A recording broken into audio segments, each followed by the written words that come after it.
Before discussing air pollution, we should know what is air, what is the importance of air in our life.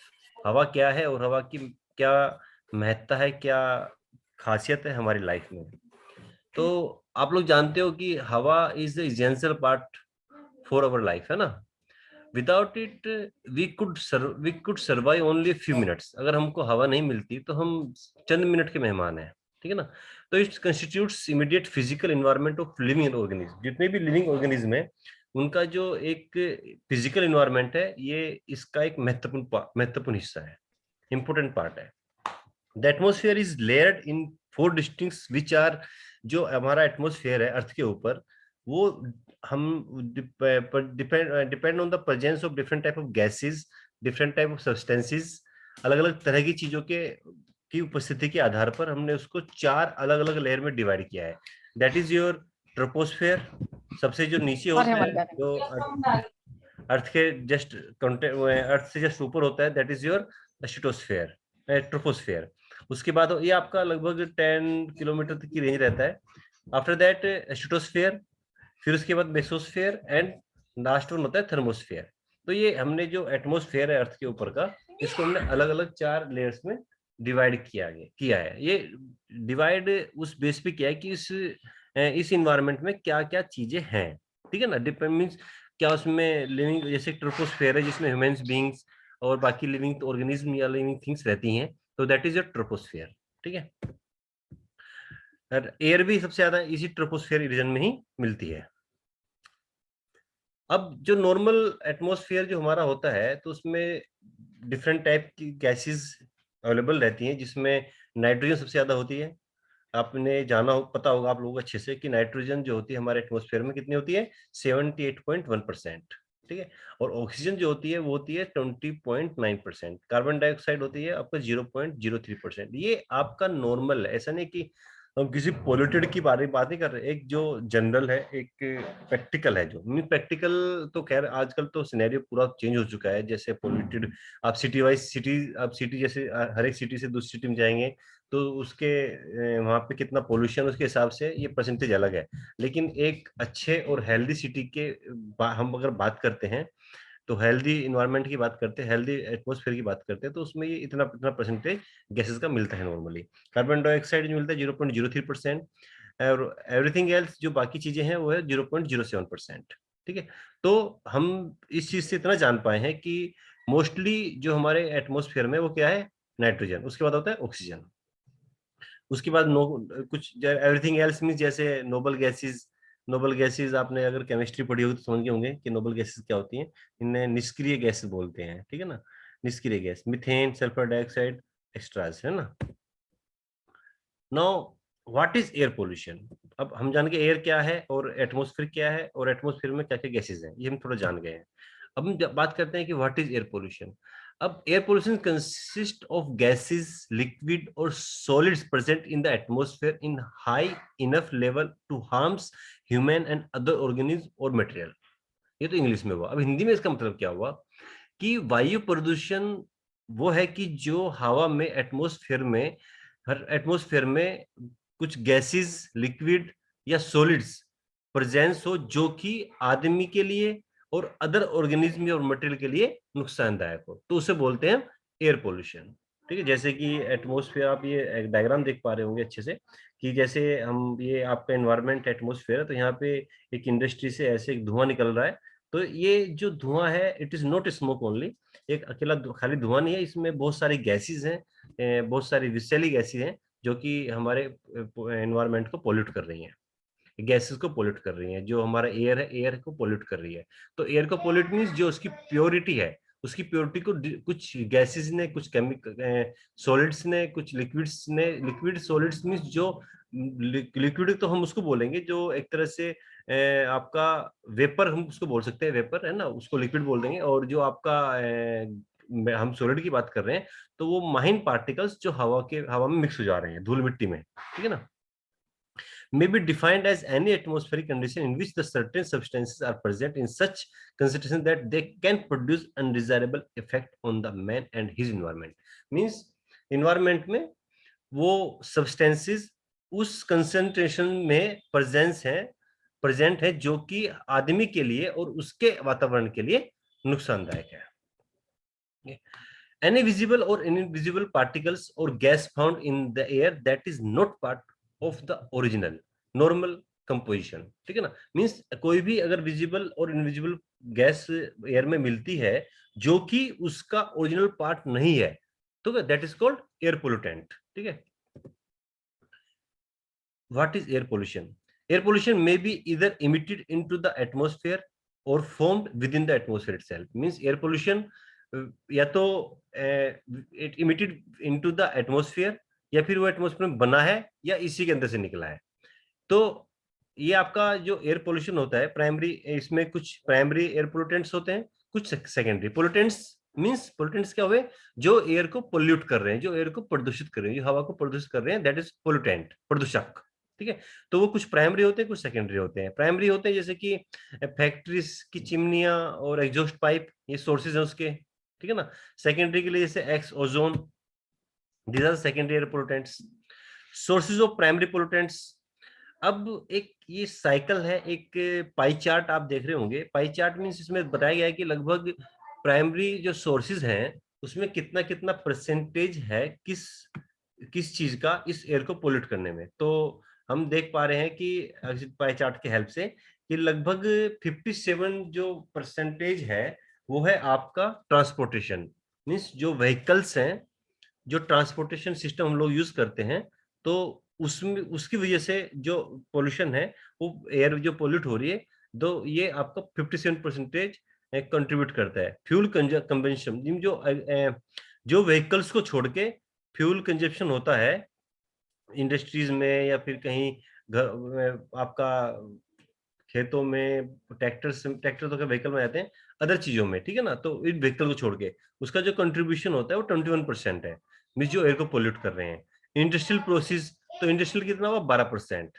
और उसके बाद जो बाकी चीजें हैं वो 10% आ जाती हैं। तो मीन्स ट्रांसपोर्टेशन का सबसे बड़ा रोल है एयर को पोल्यूट करने में। और इसका एक लाइव एग्जांपल आप देख सकते हो। हाल फिलहाल जैसे लॉकडाउन लग जाता है, लास्ट ईयर लॉकडाउन लगा, आप लोगों ने लाइफ में पहली बार देखा, हमने भी पहली बार देखा।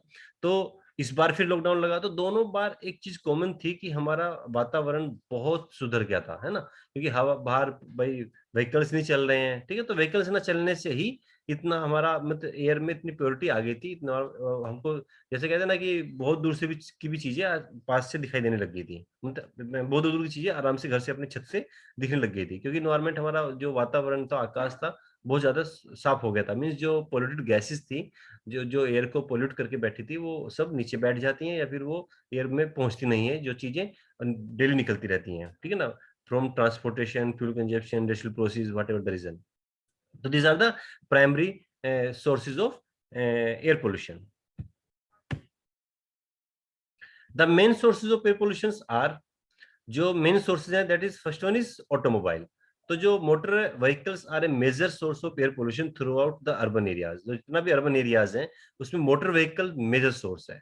हर आदमी के पास अपनी गाड़ी है, हर आदमी के पास जितने घर हैं, जितने घर में आदमी उतनी गाड़ियां, एक एक के पास दो दो गाड़ी। और चलो भाई मार्केट में चाय पीने जा रहे हैं, मार्केट में जस्ट छोटा सामान लेने जा रहे हैं तो गाड़ी लेके जा रहे हैं। तो उससे क्या है कि वो जितना व्हीकल्स यूज हो रहा है उतना ही आपका फ्यूल कंजप्शन बढ़ रहा है। फ्यूल कंजप्शन बढ़ रहा है तो उतनी ज्यादा वो गैसेस निकल रही हैं जो कि हमारे हवा को पोल्यूट कर दे रही है, हवा को प्रदूषित कर दे रही है।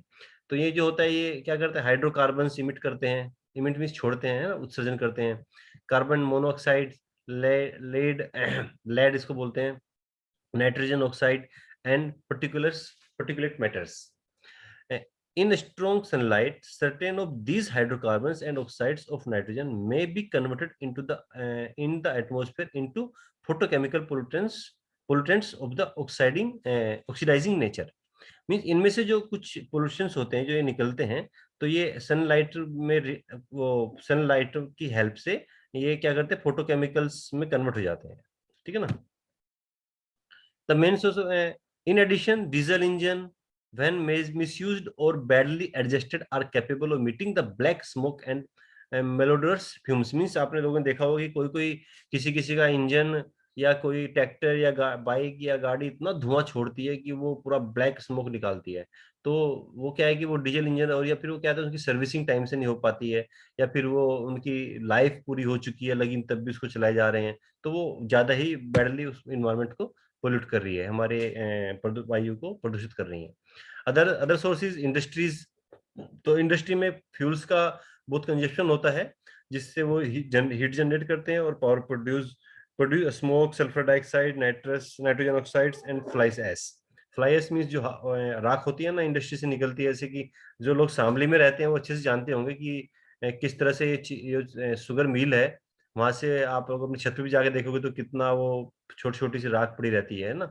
तो वो तो बैठ जाती है, और वो सोचो कि वो आप ये सोचो कि वो 24 घंटे इन्वायरमेंट में रहती है ना, और हम लोग उसी में सांस लेते हैं, और उसके जो माहिन पार्टिकल्स हैं, जो पतले पार्टिकल, वो हमारे अंदर जाते रहते हैं ना। तो that is the reasons, industrial reasons है ना, for the air pollution.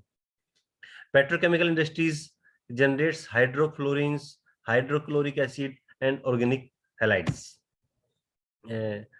Money industries discharge carbon monoxide, बहुत सारी इंडस्ट्रीज हैं जो carbon monoxide, carbon dioxide, ozone, hydrogen sulphide and sulphur dioxide छोड़ती हैं। ठीक है, प्लीज म्यूट कर रखें अपने आप को। ज्योति,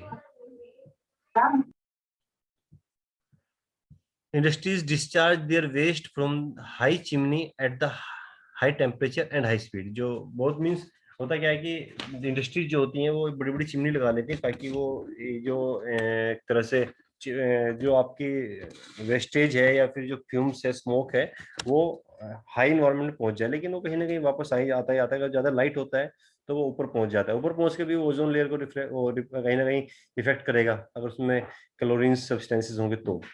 अगर आपने वीडियो देखी होगी ओजोन लेयर डिप्लीशन की, तो आप समझ गए होंगे कि मैंने अभी क्या बताया आपको, क्लोरीन का कितना नुकसान है, क्लोरीन एटम्स का ओजोन लेयर के लिए। नाउ अनदर सोर्सेज डोमेस्टिक, तो घरों में लोग, खैर अब तो ये चीजें बंद हो गई, अदरवाइज पहले क्या होता था, आप लोग थोड़ा गाँव से जुड़े होंगे लोग, तो पहले लकड़ी से और कोयला से ये आप खाना वाना बनाते थे। और यही जैसे कि लो स्मोक भी है, डस्ट भी है, सल्फर डाइऑक्साइड, नाइट्रोजन डाइऑक्साइड, ये सब चीजें गैसेस वहां से उस कोयला और तेल या फिर लकड़ी जलाने से उसमें से निकलती थी, जो कि एयर को पोल्यूट करती है।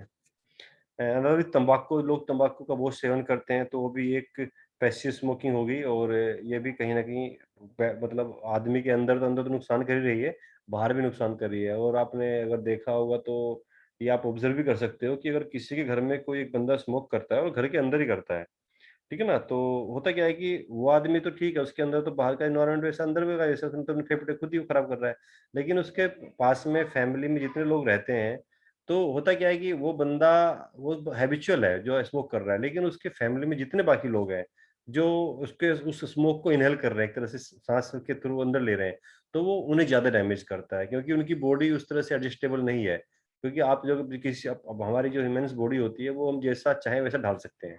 आप अगर, जो आदमी स्मोक कर रहा है वो ठीक है, उसका नुकसान तो हो रहा है, लेकिन वो छोटे मोटे धुएं के लिए कोई दिक्कत नहीं, उसको कोई दिक्कत नहीं आएगी, लेकिन जैसे ही उसको कोई उसका जो लंग्स है वो इफेक्ट होना शुरू हो जाएंगे, और एक दिन जाके वो खत्म हो जाएंगे। लेकिन जो आदमी बिल्कुल स्वस्थ है और जिसे हल्का सा भी धुआं वो नहीं होता, लेकिन उसके होता क्या है कि उसको अचानक से धुआं वो मिलेगा, वो गैसेस उसके अंदर जाएंगी, तो वो उसको कहीं ना कहीं वो जल्दी इफेक्ट करेंगे।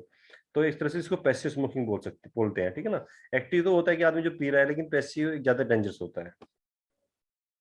मिसलेनियस इसके अलावा comprises burning refuse, incinerators, pesticides, spraying, जो खेतों में पेस्टिसाइड डालते हैं, जो आसपास आप देखना कभी धुआं वगैरह जो निकलता है, उसमें एक तरह से जब आप खेतों की जहाँ पे स्प्रे होती है वहां से स्मेल से आती है, तो काफी देर तक चल वहां पे वो एक तरह से वहाँ की एयर को पोल्यूट कर देता है।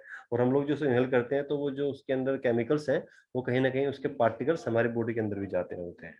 और ये तो हम ह्यूमंस की बात कर रहे हैं, अगर वहाँ पे कुछ एनिमल्स, कुछ बर्ड्स या कुछ इंसेक्ट्स या अदर चीजें हैं जिन्हें हम सेव करने के लिए ये सब कर रहे थे, तो उसको वो और भी ज्यादा बैडली इफेक्ट करता है, ठीक है ना। तो ये सब चीजें मैं आपके साथ, ये जो स्लाइड है ये मैं आपके साथ शेयर कर दूंगा, ये आप देख लीजिएगा अच्छे से कि ये, चलो खैर इसको मैं पढ़ देता हूँ बार बार।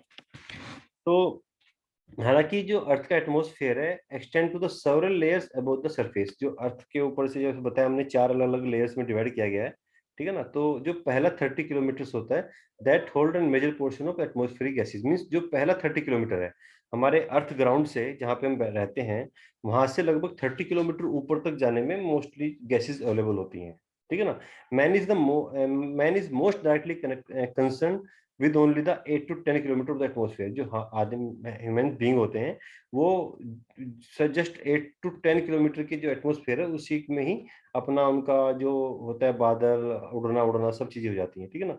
The level of atmosphere pollution at any time depends upon metrological factors that is topography and air moments and climate. Winds help in the disposal of dilution of the pollutants. जो हवा होती है वो इसमें काफी हेल्प करती है इसको डाइल्यूट करने में, जो पोल्यूटेंट्स होते हैं, ठीक है। If topography is dominated by mountains और tall buildings, the winds become weak and calm and the pollutant tends to concentrate in the breathing zone. Means ये क्या कह रहा है कि जैसे अगर जो आपका पोल्यूटेंट एरिया है, बड़ी बड़ी बिल्डिंग है वहां पे, बड़े बड़े पहाड़ हैं, और हवा क्या करता है इस एयर को साफ करता है। जो हवा आती है हवा के साथ वो जो पार्टिकल्स होते हैं जो पोल्यूटेंट उसके अंदर होते हैं उनको साथ लेके जाती है। लेकिन होता क्या है कि अगर वहाँ पे वो बड़े बड़े पहाड़ हैं, बड़ी बड़ी बिल्डिंग हैं, तो वो उस हवा को कमजोर कर देते हैं। और उससे क्या होता है कि ये पोल्यूटेंट सब एक जगह इकट्ठे हो जाते हैं, और उसकी जो ब्रीथिंग जोन होता है जहाँ पे ह्यूमन बींग्स या अदर स्पीसीज सांस लेती हैं, तो वो उनको बैडली इफेक्ट करता है। ये सब चीजें नहीं पढ़ रहा हूँ मैं अभी। तो अब बात करते हैं मेजर पोल्यूटेंट्स कौन कौन से हैं। तो these are the 5 major pollutants, ठीक है। तो these are carbon monoxide, sulphur dioxide, nitrogen dioxide and particulate matter and ground level ozone. तो ये मेजर है, जो हालांकि बहुत सारे गैसेस हैं इनके अलावा भी, but these are the major 5 pollutants जो कि बैडली इस हमारे एनवायरनमेंट को पोल्यूट कर रहे हैं। अब वन बाय वन इनके बारे में बात करूंगा नहीं मैं, क्योंकि ये आपके जस्ट आप जब एग्जाम में लिखोगे तो एग्जाम में जो आता है या फिर सिलेबस में जो है वो यही है कि एयर पोल्यूशन क्या होता है, एयर पोल्यूशन किस वजह से होता है, क्या उसके सोर्सेज हैं, क्या उसका इफेक्ट है, क्या उसका कैसे उसको कंट्रोल कर सकते हैं। तो ये जो गैसेस है जो अभी आप अपने स्क्रीन पे देख रहे हैं, तो ये 5 गैसेस हैं जो मेजर पोल्यूटेंट है, जो एक तरह से जो हवा को पोल्यूट करने में इनका सबसे ज्यादा योगदान है। तो इनके सबसे ज्यादा पार्टिसिपेट यही लोग गैसेस हैं जो एयर को पोल्यूट कर रही हैं, हमारी हवा को पोल्यूट कर रही हैं। अब one by one in gases के बारे में ये केमिस्ट्री हो जाएगी एक तरह से, तो मैं ज्यादा इस बारे में डिस्कस नहीं करूंगा। हालांकि इस पीपीटी में सब कुछ है, और I will share this PPT in your Google classroom. That is carbon monoxide effect of. अब हाँ, ये थोड़ा सा हम ये बात कर सकते हैं कि इसका कार्बन मोनोऑक्साइड का हमारी हेल्थ पर क्या इफेक्ट होता है। तो ये होता है कि it causes harmful effect by reducing the oxygen delivery to the body organ in extremely high level, it can cause death. Means जब हमारे इन्वायरमेंट में CO means carbon monoxide, CO उसको बोलते हैं कार्बन मोनोऑक्साइड, इसकी क्वांटिटी बढ़ जाती है, इसकी मात्रा बढ़ जाती है, तो होता क्या है कि ये जितना बढ़ता जाएगा उतना ऑक्सीजन हमारे लिए बॉडी के लिए, हम जो ह्यूमन बीइंग की बॉडी की नीड होती है उसके लिए वो ऑक्सीजन कम होता जा रहा है। तो उससे क्या होता है कि जो जितना ऑक्सीजन हमें मिलना चाहिए उतना नहीं मिल पाता, और ये इस वजह से डेथ तक हो जाती है, ठीक है ना। तो जो मुझे लग रहा है कि जो मुझे बड़ा पॉइंट है वो बताते जाऊंगा आपको। Carbon monoxides affinity for the HB is 240 to 270 times greater than the oxygen, and fatal HB has, HB में डिफाइन करूंगा तो फिर ये अलग चीज आएगी, मैं इसको ज्यादा डिफाइन नहीं कर रहा हूँ, बस ये काफी ज्यादा हो गया है। Effect sulphur dioxide, sulphur dioxide का क्या इफेक्ट है, क्या है, क्या के मीन्स इसके ये होती क्या है, किस वजह से प्रोड्यूस होती है। तो ये सब इंडस्ट्रीज, हर चीज, हर किसी का जितने भी गैसेज हैं सब इंडस्ट्रीज से या व्हीकल से प्रोड्यूस हो रही है, ठीक है। Nitrogen dioxide, particulate matters and your ground level ozone, and then these 5 together form smoke। ये जो पांचों गैस होती हैं ये पांचों मिलके जो बनाती हैं वो स्मोक बनाती हैं, ठीक है ना, स्मोक। तो स्मोक होता क्या है भाई, स्मोक कोई बताएगा? स्मोक, स्मोक देखा कभी कैसा होता है स्मोक?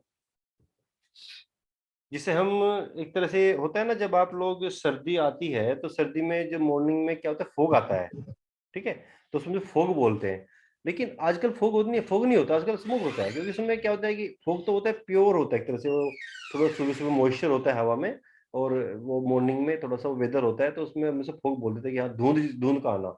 लेकिन आजकल धुंध नहीं आती है, उसका स्मोक आता है। तो स्मोक क्या होता है कि स्मोक प्लस फॉग, ठीक है ना, मीन्स फॉग तो आना था, लेकिन वो जो इसमें हैवी पार्टिकल्स हैं एयर में, पोल्यूटेंट्स हैं, ये जो 5 पार्टिकल्स हैं ये आपस में ये मिले रहते हैं उसमें, तो उसमें बोलते हैं स्मोक, ठीक है। तो इसमें इस मौसम की पता कैसे चलता है कि जैसे भाई ठंड होनी चाहिए, तो इसमें क्या होता है कि ये आपका किसी महीने में भी आ जाता है, जैसे कि आपका ये दिसंबर जनवरी में आएगा, ये आपको नवंबर अक्टूबर में देखने को मिल जाता है कभी कभी। और आजकल तो खैर मौसम अच्छा है, लॉकडाउन लगा हुआ है, अदरवाइज ये आपको आजकल के दिनों में भी थोड़ा सा मॉर्निंग के टाइम पर दिखने को मिल जाता है स्मोक का। तो अब ये स्मोग इसलिए यहाँ पे बताया है मैंने, क्योंकि ये एग्जाम में एक बार आ चुका है कि स्मोग होता क्या है, इस पे टिप्पणी लिखनी है। तो स्मोग की पहले डेफिनेशन लिखेंगे, फिर स्मोग की जो 5 सोर्सेज है, जो अभी हमने दिखाए आपको, वो सब 5 सोर्सेज के बारे में आप अगर डिटेल में जाना चाहते हो, उन गैसेस के बारे में 1 बाय 1 आप जा सकते हैं, अगर आपको अच्छी नॉलेज है। अदरवाइज आप बता सकते हैं कि दिस इज स्मोक और this is the reason. Reason उसके लिए वही हो जाता है, इंडस्ट्रियल रीजन, आपका ट्रांसपोर्टेशन, आपका अदर व्हीकल्स, अदर चीजें जो कि फ्यूल कंजम्पशन जो करते हैं, वो सब चीजें इसमें आप डाल सकते हो। Now smoke is the made up mixture of those pollutants in the atmosphere, combination of word smoke and fog, है ना। तो ये क्या है कि smoke plus fog is smoke, ठीक है ना। तो there are two types of smoke, two types, reducing smoke characterising by the sulphur dioxide and particulates. एक होता है रिड्यूसिंग स्मोक, जिसमें क्या होता है सल्फर डाइऑक्साइड्स और पार्टिकुलेट्स होते हैं, पार्टिकुलेट्स होते हैं माइन पार्टिकल होते हैं सॉलिड्स के, ठीक है ना। And photochemical chemical smoke, photochemical दूसरा, एक तो होता है आपका रिड्यूसिंग स्मोक, दूसरा होता है फोटोकेमिकल स्मोक। तो characterised by ozone and other oxidant, जिसमें ऑक्सीडेंट्स होते हैं ओजोन के साथ साथ, ठीक है। First related death were in London in 1873, death of 500 people. Can you imagine how much worse the atmosphere is now? पहली जो डेथ हुई थी स्मोक की वजह से, तो ये आपका 1973 में हुई थी, ठीक है ना। तो इसमें क्या होता है, लगभग 500 लोग मर गए थे। होता क्या है कि इसमें जब हमारी एयर इतनी पोल्यूट हो जा रही है, तो वो क्या होता है कि हम लोग सांस लेना भी दुर्लभ हो जाता है। जैसा कि आप लोगों ने जनरली फील न्यूज में देखते हैं कि एक आपका जो दिल्ली में टेम्पो होता है PM2.5, है ना, वो आपका PM लेवल कितना पहुंच गया वहां पे। लोग अभी तो खैर मास्क तो कोरोना की वजह से नहीं है, तो हम लोग मास्क नहीं पहनते थे, आप लोगों ने फील किया होगा, ये तो 2 साल का, पहले 1.5 साल चलन आ गया अब कोरोना की वजह से। अब अदरवाइज दिल्ली के में तो आपको रहना था, तो दिल्ली में तो आपको आजकल के दिन तो बिना मास्क के आप निकल नहीं सकते थे, वहां पे इतनी एयर पोल्यूट थी। तो वो एयर पोल्यूट का नहीं, ये यही रीजन था, वहां पे भी पहले भी ऑक्सीजन से डेथ हो रही थी, क्योंकि लंग्स खराब हो जा रहे थे, और स्मोक, वो सब स्मोक था, ठीक है ना। तो इससे क्या, इसमें इसका इफेक्ट क्या होता है कि लिमिट विजिबिलिटी, आपका भाई दिखना कम हो जाता है। दिखना कम मीन्स आपकी आंखों को नहीं, एटमोस्फेयर धुंधला हो जाता है पूरा का पूरा। Decrease UV radiation and yellow black colour over cities, cities थोड़ा धुंधली धुंधली सी नजर आती है ये तो। और रेस्पिरेटरीज प्रॉब्लम जैसे कि सांस लेने में जो दिखते हैं वो आने शुरू हो जाती हैं। तो ये देखिए, ये इस तरह से स्मोक होता है, अगर आप लोगों ने देखा होगा तो। इसको धुंध, मैं कोहरा की बात कर रहा हूँ। देखिए स्मोक एक अपने आप में एक इम्पोर्टेंट टॉपिक है एयर पोल्यूशन में, तो आप इसको प्लीज अपने हिसाब से नोट्स बना लीजिएगा, और इसके तैयारी कर लीजिएगा इसके हिसाब से अपनी, ठीक है ना। अदर पोल्यूटेंट्स जो अभी हमने बात की, जो 5 थे, वो तो थे स्मोक के लिए, ठीक है ना। तो ये पांचों मिलके आपस में स्मोक बनाते हैं। इसके बाद इसके अलावा और भी पोल्यूटेंट्स है, CO2, जैसे हमने देखा था कि CO2 कितने परसेंटेज, जो स्टार्टिंग में डायग्राम हमने देखा था कि एयर को कितनी कितनी सबसे ज्यादा एयर में पोल्यूशन करने के लिए कौन कौन से रिस्पॉन्सिबल्स हैं। तो उसमें हमने एक डायग्राम दिखाया था आपको, पाई चार्ट, उसमें आपको देख रहा होगा, याद आ रहा होगा कि इसमें जो कार्बन डाइऑक्साइड होती है कितना, हालांकि कार्बन डाइऑक्साइड हमारे इन्वायरमेंट में ज्यादा नहीं होनी चाहिए, 0.03% होनी चाहिए, लेकिन ऐसा नहीं होता। आज की डेट में तो CO2 बहुत ज्यादा हो चुकी है, और CO2 ज्यादा होने से क्या हो रहा है कि ये एक type of green house gases है। अगर आपने वीडियो देखी होगी, तो ग्रीन हाउस गैसेज क्या करती हैं, ग्रीन हाउस गैसेज हमारे अर्थ के टेम्परेचर को मेंटेन रखती हैं, लेकिन वो एक लिमिट तक ठीक है, ओके। बट जैसे वो लिमिट बढ़नी शुरू हो जाती है, तो क्या होता है कि वो, भाई जब वो कोई गैस है, जो ग्रीन हाउस गैसेज हैं, हमारी अर्थ का टेम्परेचर वो मेंटेन रखने में हेल्प करती हैं। तो अब क्या हो रहा है कि वो तो जस्ट हेल्प कर रही है, लेकिन जब वो एक्सिस हो गई, ज्यादा बढ़ गई क्वांटिटी उनकी, तो अब क्या होगा, अर्थ का टेम्परेचर बढ़ रहा है। अगर अर्थ का टेम्परेचर बढ़ रहा है, that is global warming, means earth का टेम्परेचर वो आपको गर्माहट मीन्स आजकल होता है ना कि भाई पहले जो मौसम होता था अब पहले से ज़्यादा गर्म होने लग गया है। तो that is all because of global warming. तो ये अगला है कि पॉलीन्यूक्लियर एटॉमिक हाइड्रोकार्बन्स, ठीक है? एक ये पोल्यूटेंट है, ये ज़्यादा डिटेल में मैं नहीं जाऊँगा इसके बारे में। टॉक्सिक मेटल्स हैं, lead, cadmium, copper. These metals are produced from different factories and can have immediate death effect and long-term effect on the human health. ठीक है? अदर क्लोरोफ्लोरोकार्बन, ये आपका पेन है जिसको हम बोलते हैं पेरोक्सोसाइटिल पेरोक्स क्या है ये? पेरोक्सी एसिटाइल नाइट्रेट, ठीक है? अब ये था आपका जो आज हमने रीड किया कि एयर पोल्यूशन क्या होता है और स्मोक क्या होता है और एयर पोल्यूशन का कारक क्या है, कारण क्या है, किस वजह से होता है, कौन-कौन से इसके अंदर एलिमेंट्स होते हैं, ठीक है? तो ये आज इतना ही हम पढ़ाएँगे आपको। नेक्स्ट जो होगा उसमें पढ़ाएँगे मॉनिटरिंग ऑफ एयर पोल्यूशन कैसे करेंगे। ठीक है, हालाँकि ये इतना टफ नहीं है, ये सब चीज़ें बड़ी आसान हैं। ये बस ये है कि आप लोग थोड़ा-सा कंटिन्यू बना के रखें और कोई डाउट हो आप मुझसे पूछते रहिए इस चीज़ के बारे में, इसमें वैसे कोई इतनी बड़ी बात नहीं है। बट ये है कि ये आपकी 3rd यूनिट है, आप काफ़ी लोग आज कम कनेक्ट हुए हैं, अगर मेरे को बीच में टाइम मिलेगा, तो मैं क्या करूँगा इसकी जो बचे हुए पार्ट की वीडियो बना के डाल दूँगा, अदरवाइज़ जो नेक्स्ट लेक्चर होगा, उसमें डिस्कस कर लेंगे और हम नेक्स्ट वीक में इस यूनिट को खत्म कर देंगे। इसके बाद हमारा वाटर पॉल्यूशन स्टार्ट हो जाएगा, जो 4th यूनिट है, सिलेबस के अकॉर्डिंग आपके। तो अभी हमने पढ़ा कि एयर पोल्यूशन क्या होता है, एयर पोल्यूशन क्यों होता है, क्या रीज़न है, ठीक है ना? और हमने साथ-साथ एक टॉपिक इसमें और कवर किया है स्मॉग, व्हाट इज़ स्मॉग और इसे क्या किस वजह से होता है। तो ये हमने अब इसका मॉनिटरिंग, कंट्रोलिंग और इफ़ेक्ट ये रह रहा है बस, ठीक है? तो ये हम नेक्स्ट डे कल डिस्कस कर लेंगे। हालाँकि आज भी खत्म कर सकते थे लेकिन मैं चाह रहा हूँ कि थोड़ा-सा 1 वीक और चले ये आपका और मैं रिकॉर्डिंग